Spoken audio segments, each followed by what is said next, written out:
अशी बातमी बघूया. उपमुख्यमंत्री एकनाथ शिंदे पंढरपुरात दाखल झालेले आहेत. थोड्याच वेळामध्ये एकनाथ शिंदे विठुरायाचं दर्शन घेणार आहेत.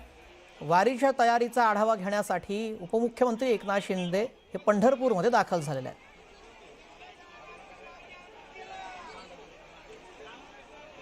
ही दृश्य आपण पाहतोय. उपमुख्यमंत्री एकनाथ शिंदे हे पंढरपूर येथे दाखल झालेले आहेत आणि थोड्याच वेळामध्ये ते विठुरायाचं दर्शन घेतील. आषाढी वारीच्या पार्श्वभूमीवर तिथे कशा प्रकारची तयारी करण्यात आलेली आहे, भाविकांच्या सुविधा कशा प्रकारच्या आहेत त्याचा आढावा देखील घेतील.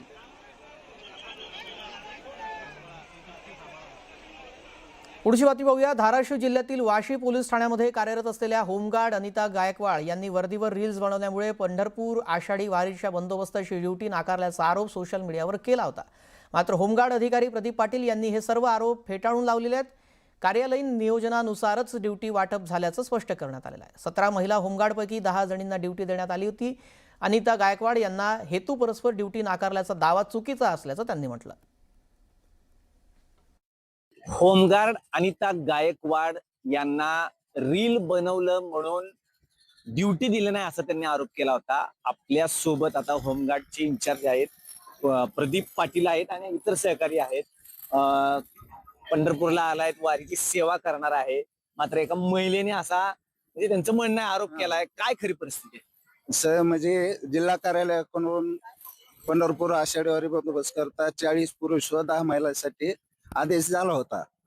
पण सदर बाबत बोंब पथकात 86 पुरुष कार्यरत आहेत आणि 17 महिला आहेत. त्यातले 40 पुरुष आणि 10 महिलाला बंदोबस्त लागलेला आहे.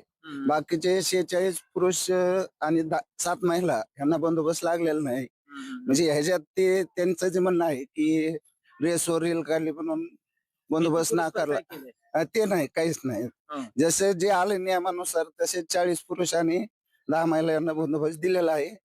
सदर बाबत माहिती वरिष्ठांच्या कानावर घातलेली आहे. ज्यांना बंदोबस्त दिलाय त्यांना कसा दिला माहिती, त्यांनी संपर्क केला, काय नक्की प्रोसिजर काय?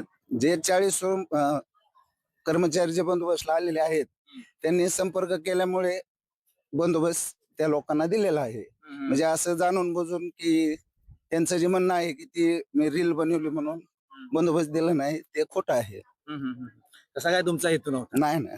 त्यांना 3 मुलं आहेत, त्यांचा संसार ह्याच्यावर ते आहे, असं आता म्हणणं आहे त्यांचं होतं. याचा विचार करावा असं, पण खरी परिस्थिती त्यांनी आपल्याला संपर्क साधला नाही, त्याच्यामुळे त्यांना बंदोबस्त भेटलेला नाही.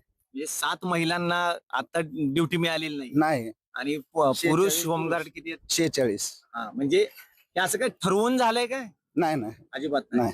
व्हिडिओ जर्नलिस्ट अजित देशपांडे सोबत वीरेंद्र सिंह उत्पात, न्यूज 18 मराठी, पंढरपूर.